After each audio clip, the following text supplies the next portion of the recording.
Keith, one of the things that really kind of impressed me was you opened the podcast with your 10-second tip was talking about being liked and not underestimate that. I'd really like to drill down to that. First of all, like what did you mean by that? Sure. Yeah, I think as CISOs and our teams are frequently put in a position where we could very easily just go around saying no. Mm-hmm. Takes a lot of energy and a lot of effort to get out of that position, right? To really be closer to your business, understand what's coming up, what's important for your business, and build the rapport with your stakeholders to get them to come to you early enough where you can actually influence the decision-making process and have some value there versus just being a gate at the end of the process where you don't really have much input or much say. Here, people a lot of times say, oh, well, of course you're going to engage with your business. Of course you're going to do that. But in reality, it's quite hard if you think about the people you have to engage from a marketing perspective, from a risk perspective, from an engineering perspective, from an IT perspective. It's pretty much every single department, your operations teams. And maintaining those relationships is twofold. You can't do it on your own. Mm-hmm. You really need their help. You need them to be comfortable to come to you and say, hey, we got this project coming up next quarter. We want to just get some ground rules from you. We wanted to establish some type of understanding of what is your team going to need when we execute that program. And if likability is kind of a proxy for it, but if they're not comfortable with right. you, or if they think it's going to be problematic, or they think it's going to be a lot of work or effort, they're less likely to engage you early. Which is why I think that likability factor or that ease of working with your team is important. So how do you do that? What's kind of the secret, right? Yeah. Of, building that rapport of getting to the point where people are coming to you. Yeah. I think the thing that you can't get away from is just spending time on the relationships. And obviously the more relationships that you got to build and maintain, the more difficult that is. I've seen people assign specific team members to the department. So they almost have a team member, a security team member that's their liaison or their go-to. I think don't underestimate from the CISO perspective, get some face time in that department right. as well. Show up at their department meetings.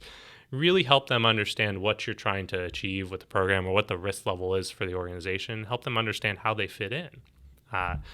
Giving them that sense of ownership or that empowerment is really going to help them help you when there's something important coming down the line. I think also having the conversation around what's important to their business, right? Mm-hmm. To their part of the business.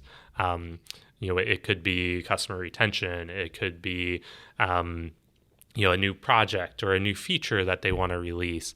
It could be a new go-to-market strategy. These are all things that are super critical to them. They may not see an impact from a security perspective, and there may or may not be an impact from right. a security perspective. But if you know that that's going on in the organization, you can better support the technology changes. You can better support the product changes, the process changes that come along with it when those departments need your help. Okay. That makes a whole lot of sense. Understand what their needs are and how that meshes with security. Makes a lot of sense. What I wanted to, one of the things that you said, and several people have said this, and everyone has different ways of approaching it, showing up at their staff meetings, at their team meetings. What are you doing when you do that? Obviously you're not just walking in and saying, hey guys. So walk me through that. Get the invite. Yeah. Don't crash the party. It could be as simple as sitting in the corner and just observing, right? Watching the team as they discuss what's important. Getting the sense from not just the leads of the team, but the members mm-hmm. of the team who are actually implementing the programs, what's important to them and what their concerns are. That's one extreme of it. The other extreme of it is present your program. Talk about what's important to you. I always see it as the CISO or the security person drops in, does their presentation, and gets out.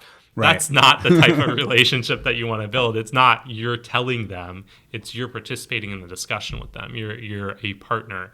And so the participation in the parts of the meeting where you're not presenting, I'd argue, are just as important as the part of the meeting where you are presenting your roadmap. I like it. Sounds good. And what you said right there summed it all up well, partnership. Yeah, absolutely. I think you'll find that if you're really lucky, you'll have some great partners who've done this before with other business units. More than likely, you'll have some folks that don't understand why you're talking to them.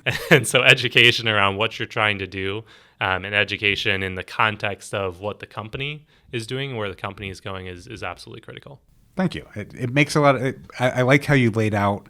Here's the reason, the rationale, and here's some very specific things that you can do.